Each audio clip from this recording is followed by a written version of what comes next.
Hi అండి, welcome to Missamma చెప్పే కథలు. శ్రీమతి పొత్తూరు విజయలక్ష్మి గారి నోస్టాల్జియా కథల సంపుటి నుండి మరి ఒక కథ. తాతగారి వెండి రూపాయి.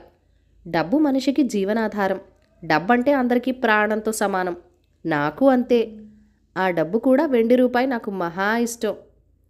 నా చిన్నతనంలో వెండి రూపాయి తేలిగ్గా అందంగా ఉండేది. దాని మీద క్వీన్ విక్టోరియా బొమ్మ. చేతిలో నుండి కింద పడితే ఆ చప్పుడు ఎంత బాగుండేదో. అమ్మవారి కాలిగజ్జ మోగినట్టు సున్నితంగా ఉండేది ఆ శబ్దం. నాకు ఊహొచ్చేసరికి వెండి రూపాయి వాడకం ఆగిపోయింది. అర్ధ రూపాయి, పావళాలు తప్పించి వెండి రూపాయి బయటికి తీసేవాళ్ళు కాదు. మూట కట్టి పెట్టెల్లోనో భోషాణంలోనో దాచేవాళ్ళు. ఇప్పుడు లేదు, మళ్ళీ ఇస్తాం అనేది తిప్పి పంపేవాళ్ళు కానీ వెండి రూపాయి మాత్రం ఇచ్చేవాళ్ళు కాదు. అదేం చిత్రమో అర్థం కాలేదు నాకు. తర్వాత కొన్నాళ్లకు తాతయ్య గారు చెప్తే తెలిసింది.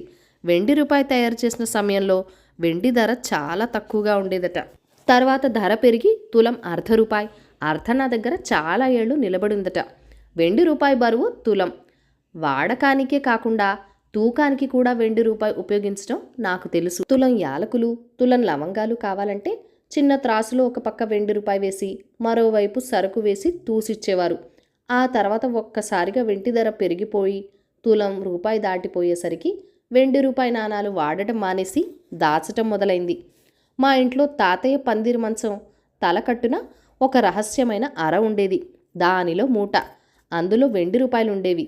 అవి తీసి లెక్క పెట్టడం నాకు భలే సరదా. మొదట్లో చాలానే ఉండేవి.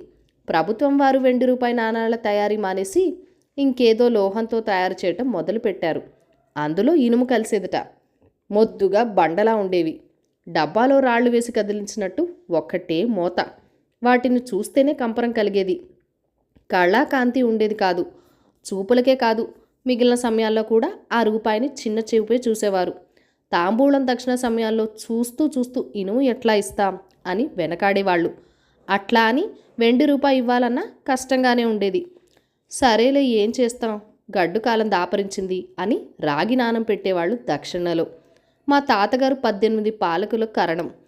ఎవరింట్లో పెళ్ళైనా మగళ్ళ సూత్రానికి పిసరంత బంగారం, మెట్టెలకు వెండి తాతగారు అమ్మమ్మ చేతుల మీద ఇవ్వాల్సిందే. అలా మెట్టెల కోసం వెండి రూపాయి తీసి ఇస్తూ ఉండేవారు.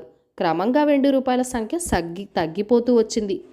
ఎవరికైనా బంధువుల ఇంట్లో శుభకార్యంలో కానుక ఓ వెండి రూపాయి చదివించేవారు. అది అయిపోయింది. మా ఇంట్లో వెండి రూపాయలు ఇంచుమించు ఖాళీ. ఒక చిన్న డబ్బా ఉండేది తాతయ్య గారి దగ్గర. అందులో ప్రతిరోజు క్రమం తప్పకుండా ఒక నాణం వేసేవాళ్ళు.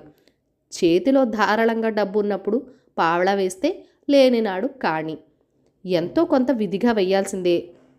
అది తన అవసరాల కోసం కాదు, ఇతరుల కోసం. ప్రాణం మీదకి వచ్చినా అందులోంచి డబ్బు తీసేవారు కాదు. ఆయన జీవితం అంతా అలాగే గడిచిపోయింది. ఆయన వెళ్ళిపోయారు. ఆ డబ్బాలోని కాసిన డబ్బులు మిగిలితే పేదవాళ్ళకి ఇచ్చేసింది అమ్మ. మరి ఎన్నాళ్ల నుంచి దాచి ఉంచారో ఒక వెండి రూపాయి అందులో. ఆ తర్వాత కొంతకాలానికి వెనక మా పొలాల్లో పనిచేసే పెద్ద పాలేరు మా అమ్మని వెతుక్కుంటూ వచ్చాడు. అతని పిల్లలంతా వృద్ధిలోకి వచ్చారు. పెద్ద మనవరాలి పెళ్లి. ఇవాళ ఇట్లా ఉన్నానంటే ఆయన చలవే.